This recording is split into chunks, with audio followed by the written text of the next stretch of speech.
It's tip time with Branch Family Adventures. It's O. And Co. Let's dive into passport cards. This is O. He has a passport. O's children do not. Now, O is stuck in the birth certificate line, watching the passport line fly by. But all is not lost. He did have plenty of time waiting in the birth certificate line to research how to get a passport card for his kids. And that is what brings us here today, sharing with you the process of getting our kids a passport card so we will never have to wait in the birth certificate line again. What is a passport card? The U.S. passport card is a wallet sized plastic passport that has no visa pages. The card is proof of U.S. citizenship and identity.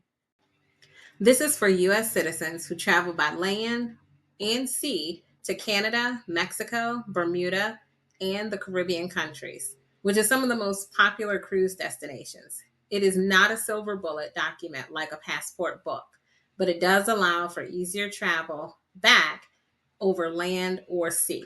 Or catching a ferry if needed. It won't help for air travel, but it's much better than having no document at all. The card is proof of U.S. citizenship and identity and has the same length of validity as the passport book. What is the difference?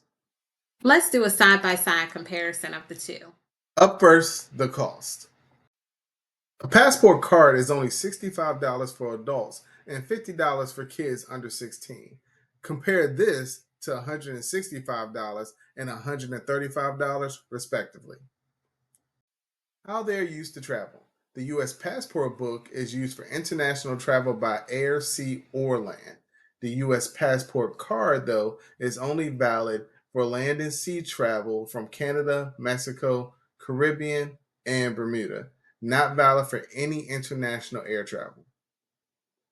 Up next is the size and portability. Unlike the passport book, the card is similar to the size of a credit card, much easier to carry around, which you will appreciate on port days. Who can get one? Adults and children who are U.S. citizens. Why do I need it? You don't need it. There are reasons to have it, but need? No. So let's get into why it's useful while watching random videos of peer runners from the internet. The card takes some of the guesswork out of having proper documents for tons of cruise destinations. The, the U.S. passport card can be used as real ID for domestic flights. It's always with you, as the passport card fits easily in your wallet or lanyard, so you're more likely to have it with you, unlike a birth certificate, which might be left in your cabin. Lastly, it's safe from water damage. Well, not lastly, but it is safer from water damage. There's a couple more reasons to have it.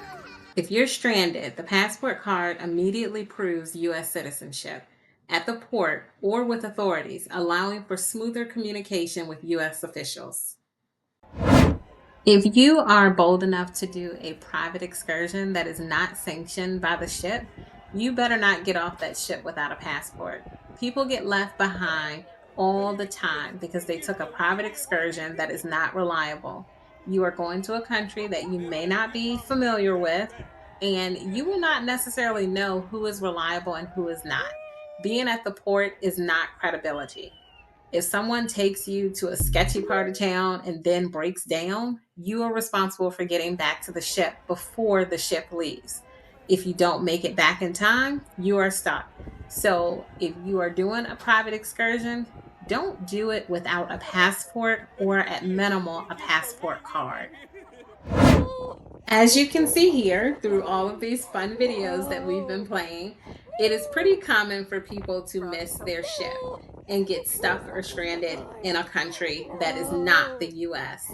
A passport card can help you from some of the popular cruise destinations like Mexico, Canada, the Bermuda, or things like the places like the Bahamas, where you may be able to catch a ferry back to the United States, which is technically still traveling by sea, and so your passport card will work, which can save you hundreds or thousands. Yeah, because if you get stuck there, you have to worry about hotel, food, maybe even a flight. Yeah, which a passport card is not going to help you if you have to take a flight, in which case you would have to also reach the US Embassy in order to get access back into the United States.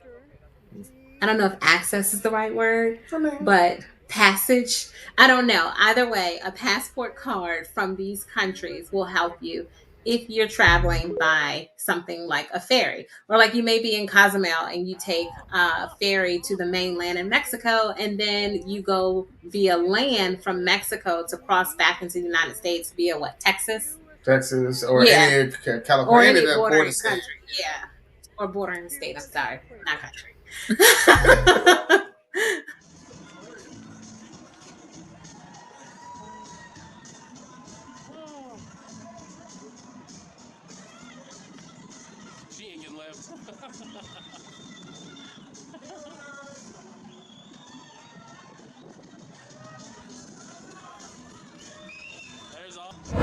Most of our content right now centers around Carnival Cruise. However, in this case, when referring to the passport card, we will focus on the two most popular cruise lines, which is Carnival Cruise and Royal Caribbean.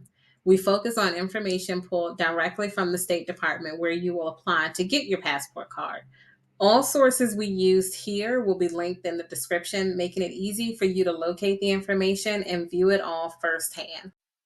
Now, travel docs can get really into the weeds depending on where you're going. We suggest that every turn visiting carnival.com or royalcaribbean.com or the State Department or whoever you are cruising with to check them directly. Carnival Cruise and Royal Caribbean both prefer you travel with a passport over any other documentation. Here is a brief look at Carnival's website and what they actually say about the US passport card. Again, it's linked down below for you to check it out on your own because this information can change at any given time. From the time we took the screenshot, this is what they say regarding a US passport card.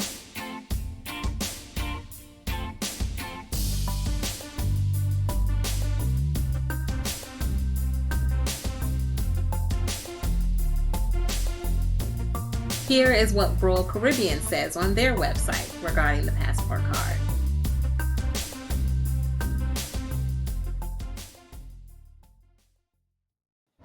The State Department's website is set up to be user-friendly. You'll be guided through most of the process with easy to follow steps. It's very easy to navigate and understand. If you want a sneak peek at the online form, stick around to the end for a step-by-step view of the online application. Keeping in mind that the online application is just a form filler, not the actual application itself. Now, before we get into our process, remember, me and Colt already have passport books. This part of the video is about getting the kids their passport cards. So we went to the website to actually check for the document requirements, which is pretty straightforward. Only thing the kids needed to get their passport cards was the original or state issued birth certificate. Then we filled out the form online using the form filler. Again, pretty standard. It walked you through everything you needed to do to make sure the form was filled out correctly. Then we printed it, verified everything on the form was correct, just in case, saved it to a PDF so in case we needed it again. Again, step two in the process is finding your child's original birth certificate and being able to show your parental relationship. Because both parents have to show ID, we just used our passports. And I took their social security cards. It was not a required document. They did not need it, but they will ask you to confirm the information that you fill out on the form. And I wanted to make sure that I had that information with me because I do not memorize all of my kids' social security numbers. The first one I memorized. The rest of them, no, couldn't do it. If you or both parents cannot attend, there will be additional steps that you'll need to take to prove relationship and, um, I guess, permission from the Yeah, parent who's not there. because they are going to take pictures and photocopies of your ID. So whatever ID it has to be, make sure it's up to date and valid. Because they have to send that off as proof of relationship with the passport application. The website says that you need to make front and back copies of both your child's citizenship evidence, their birth certificate, and both of the parents' IDs. We didn't do this. We did ours on site. They made the copies for us, but we're not going to say that every location is going to be able to do that. That's just what we did. That was our process. Once you're finished with the online form filler, you're going to need to take that application to an actual acceptance facility. There will be a link on the application or on the website that will be very visible that will help you find a location near you. Sometimes it's a post office, it can be a library, it can be an actual passport acceptance office. It just depends on what's near you. We searched for a location that was close to home that also allowed us to do the photos so we can get it all done in one shot. Make sure you schedule your appointment, because scheduling your appointment can dramatically cut down on the length of time that you're in the office to actually fill out to get everything completed. We didn't schedule an appointment with this particular process, and it took us about 40 minutes to an hour. Actually, probably maybe about 2 hours. Yeah, About about a little over 2 hours. because we didn't have a appointment schedule. But if you schedule an appointment, it's about 40 minutes to an hour, because you go in there and they'll accept you right away, and you don't have to wait for any time. Now, that's also the case for the offices that we selected.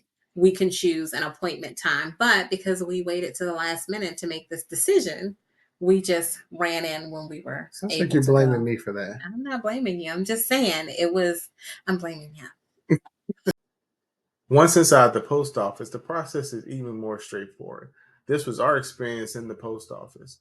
We turned in our forms. She made copies of our passports to add to our applications for the kids. She then took the kids' birth certificates and had us verify the information on all the forms. Then we signed the form in front of her. Do not sign it at home. They clearly say don't do that. You have to sign it in front of the officer at the location. Next, we paid all the fees, and then we headed over to the photo area so they can take the kids' photos. Now, how much did all of this cost after all the fees were paid?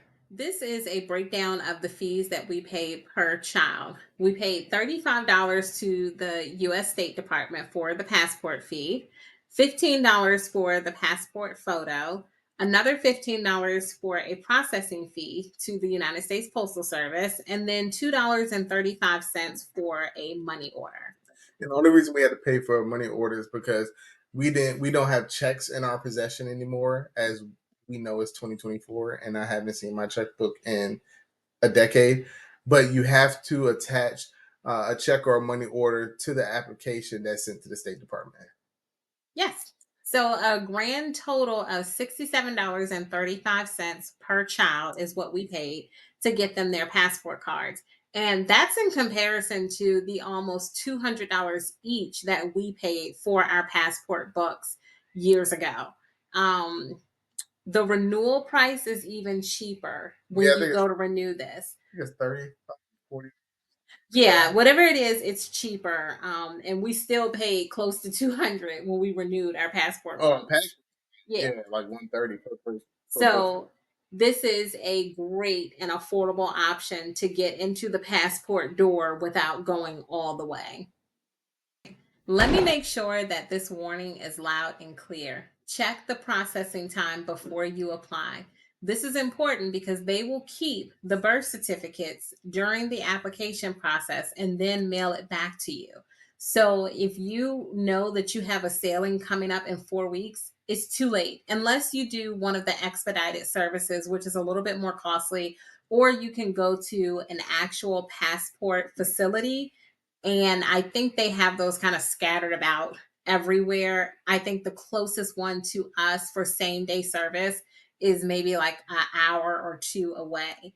But if you don't have time to actually get the passport mailed back to you, then do not apply for it, because again, they are going to keep your supporting documents, the only thing that you'll have to board the ship, until the process is over. If you haven't received your card or your birth certificate in the mail within like 2 weeks of your sale date, just go get a new birth certificate. Go to the Office of Vital Records and get a new birth certificate. And I only say this because 2 weeks gives you time if you run into any problems. It is also important to note one last time that the passport card cannot be used for international air travel. Do not show up at the airport with a passport card and say, look, Branch Family Adventures was just like, get this passport card. No, do not try and fly internationally with the passport card. However, the US passport card can be accepted as real ID for domestic flights.